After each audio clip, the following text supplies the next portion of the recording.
Such a great experience playing with and against the best players from around the world.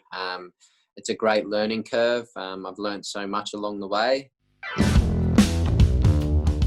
Hello, good day to our viewers. This is Gautam Bhattacharya from Gulf News with my colleague Shyam Krishna.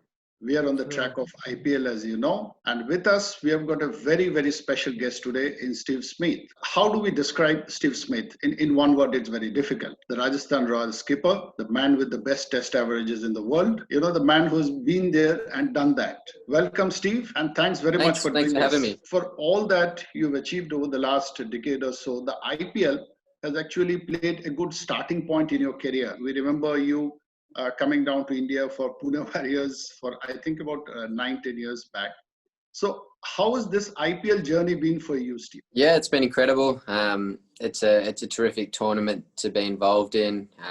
Even going back to Pune Warriors, like you just mentioned, a long time ago. It's such a great experience playing with and against the best players from around the world. It's a great learning curve. I've learned so much along the way, and I still continue to learn. I'm sharing the dressing room with some terrific players. Josh Butler, Ben Stokes, Rahul Tawati now for us, great player. Shreyas Gokul, some good players, and just watching how different players prepare and go about their business is magnificent. And then to play against some of the best players around the world, you only have to look at AB de Villiers yesterday. Absolutely incredible. To come up against those players is magnificent. Unfortunately, he went off yesterday. That would have been good if he failed yesterday. But such a great tournament, and continue to learn so much playing in it. You brought up the subject of yesterday's game. If we look at the points table, things may not have been going your way, but there have been so many close matches where the thing could have gone either way after those first two wins. What would be the Rajasthan Royals modus operandi from here? If you can just, say in a few words. Yeah, look, the equation's pretty simple for us now. I think we have to win our last 5 games or maybe 4 or 5 if we're lucky to make the playoffs. So it's pretty simple for us. Every game's basically a final now. The last 2 have been disappointing, where I think we've got ourselves in positions to win the games. They're the ones you need to get over the line in. And then I think we've won a few where we probably shouldn't have won as well. So they're the ones that generally make your season if you're winning the games you should. So yeah, the last 2 have been, tough pills to swallow, but, I think we're actually playing pretty good cricket now. The last 2 we've played good cricket for the majority of the game. We just need to close it out. So it's been unfortunate, but, we've got another game tomorrow, so we have to let yesterday go. Obviously, guys were hurting a bit last night, but the sun came up this morning. We've got to keep moving forward. We've got another game tomorrow. We've got to be as ready as we can to take on CSK. What actually went wrong? Because you guys got into a super start. Actually, first 2 matches were brilliant games, and then your batting went pear-shaped. What happened there? Yeah, that's right. I think you hit the nail on the head. Our batting hasn't been good enough in T20 or in any form of cricket. Your top 4 or 5 need to be scoring the bulk of your runs. Unfortunately, that hasn't happened for us consistently. And we've had guys like Tawatia and Rian Parag got us out of trouble in one game. Tawatia in another game where he scored some good runs at the back end. Our top 4 or 5 haven't been consistent enough in scoring the bulk of the runs. And when that's not the case, you're not going to win too many games. So it's been pretty simple for us. And you've struggled a bit with the opening combination also. I think you have something like 5 pairs of openers you tried. Yeah, it's been a bit different. Our initial thoughts at the start was, Joss and Jaiswal were going to open. Joss wasn't available the first game, so I opened and I hit them pretty well, albeit at Sharjah and slogging a bit. So we sort of stuck with that combination when Joss came back, and then went back to Jaiswal. Didn't quite work, and now it's an interesting one for us. I think when you look at the game of T20 now, I think there's so many batters that I think can open the batting. For me, I believe the most important and the most valuable player is someone that can finish a game off like AB de Villiers did yesterday. And for me, it's a difficult one with Joss. I think Joss is magnificent up top. He's very good, but he's also got the capabilities to do what AB did down the bottom as well. And I don't think there's too many of those players in the world. It's tough. I know Joss certainly wants to open the batting. But yeah, like I said, there's not many players that can do what Joss and AB and Hardik Pandya, I reckon, is another one. MS Dhoni's done it for a long time. Andre Russell. They're probably a handful of players that I think have got the capabilities and the strength to be able to, on slower wickets, do what AB did yesterday. So sort of changed our balance a bit. Joss also provides a bit more experience in the middle as well, and can play both roles of playing smart cricket and using his power and innovation as well. So yeah, we'll see which way we go going forward. You have been out of home, I think, since August, late August. You went to England, the white ball series. Then you've come here, and it's about a 2-month haul. And then once you go back there again, like you've got a series coming up against India. So life in the bubble. I mean, how tough or how easy? How you had been coping with it, leaving the family?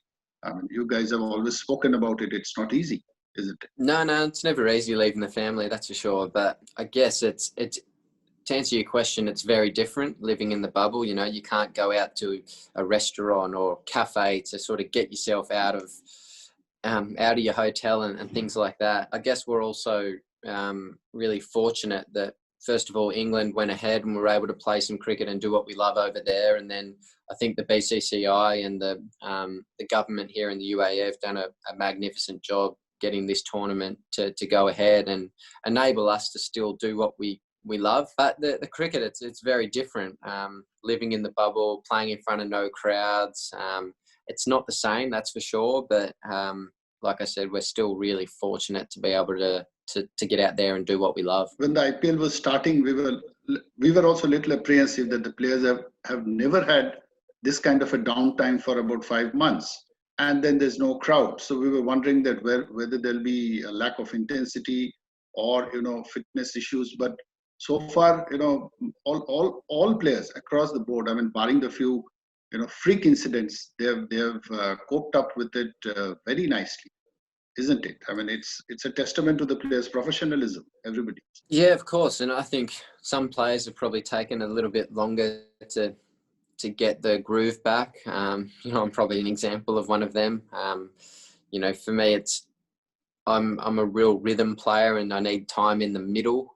There's nothing like time in the middle as opposed to batting in the nets. It's completely different. So yeah, yesterday for me, fortunately, I was able to finally spend some time in the middle and sort of play the way that I'm accustomed to playing in a way, instead of just going after it and slogging.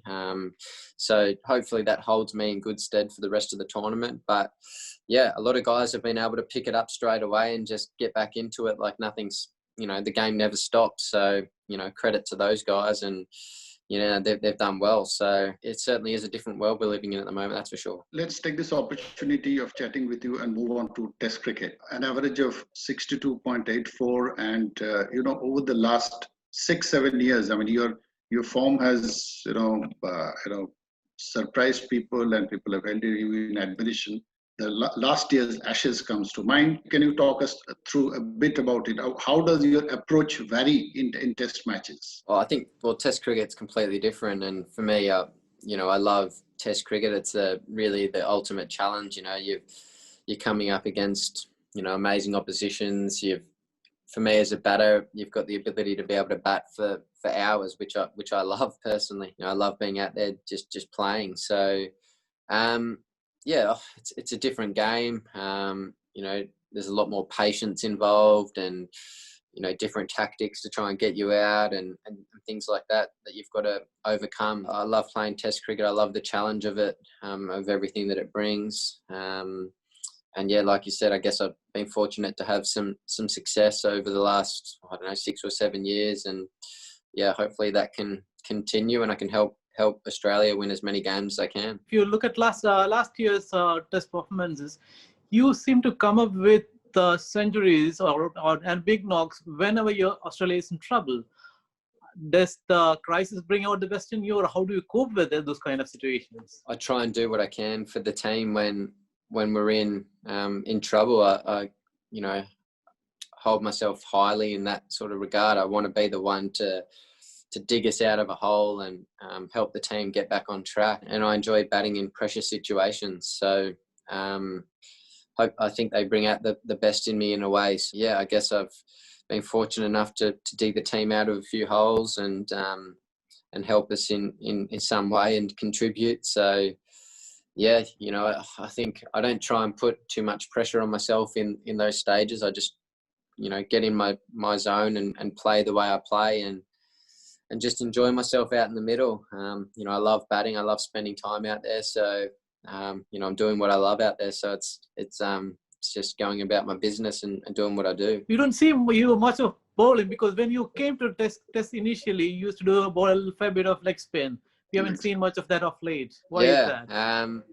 I back in about 2012, I had a decision to make when I was out of the Australian team to my best way forward to get back and be successful and just keep playing for Australia. And at that stage, I decided that I'd stop bowling, in the nets. I bowl a little bit every now and again, but for me, it was about just focusing on my batting and spending all my time on that and trying to be as good as I can at that part of my game. I chose that then, and since then, I've just batted and I think it was a good decision that I made. Talking about the Test series at Ashes last year, I mean, very recently we have seen you that you have been a kind of the central figure in two documentaries. One was the Test we thoroughly enjoyed, and another one was on the Rajasthan Royals, the inside story from last year's campaign. How was the experience of allowing a TV crew inside the dressing room of an intense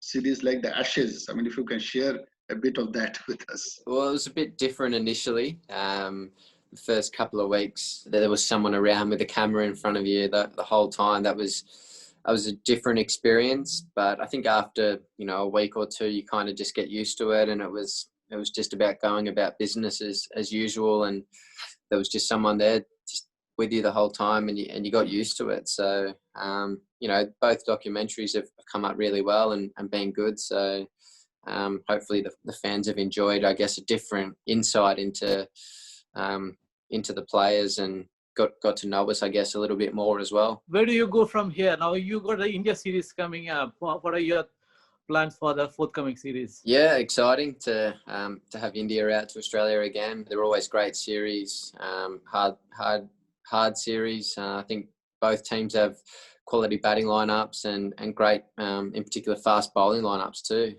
Plenty of experience there. So, I think it's going to be, a great series, and I'm really looking forward to that. When we spoke about your Test averages, you must be willy-nilly part of the debate as who's the greatest Test batsman, and we keep hearing about Steve Smith, Virat Kohli, Ken Williamson, Joe Root. But when you're competing against each other, I mean, is that intensity natural? I mean, it's a team-to-team thing. I mean, it's not a personal battle, isn't it? I mean, how do you look at this, or do you enjoy this kind of contests, to go one up? How do you look at it? No, I don't. I actually don't think about that at all. I'm just out there trying to do the best job that I can. I'll let everyone else throw out comparisons and and what have you. But for me, it's just about playing and doing the best that I can for my team, whichever team I'm playing for, whether it be Rajasthan or New South Wales or Australia. I just try and do the best that I can, score as many runs and help the team win. That's my ultimate goal. And I don't think too much about different comparisons and things like that. Yeah. The last Ashes series, after with that incident of your concussion, I mean, it threw up a guy who has proved to be an invaluable asset to your middle order in Labuschagne. So, with this Test series coming up, I mean, he's turned out to be quite a rock of your middle order. How do you value his contribution? Or how do you see his rise? It'd be wonderful to know that. Yeah, look, he's come on in leaps and bounds in the last couple of years. He's a good friend of mine now. He's got a great knowledge of of what he's trying to do, the way he bats. And he's someone that he's so hungry for runs. He wants to be out in the middle and batting, much like I do. You know, we get on well with each other. You know, we always challenge each other to be better and improve and talk about the game and how, you know, someone's going to try and bowl to us or where we should score off a certain bowler or things like that. He's got the makings to be one of the greats of the game, I think. He's got it all there, and it's about just doing it on a consistent basis now. And you know, I don't see any reason why he can't. He works incredibly hard at the game, trains, you know, at 1,000,000 miles an hour. He's focused and knows what he wants to achieve. So, yeah, hopefully he has a big summer for us again and just keeps piling on the runs. Other than Labuschagne, do you see any other talents coming up in Australian side? Good question. I'm not really sure. I'm sure that there's plenty of young talent players out there. That's for sure. I think it's, yeah, for them, it's just about honing in their game, figuring out how they want to play. Yeah, just the experiences of that they take and trying to get better each and every day. There's always young talent coming through. So yeah, we'll wait and see which one's the next one to make it to the top. Thanks once again for your time. I mean, it's been a privilege to have you, and hoping all the best for the Royals in the coming matches so far.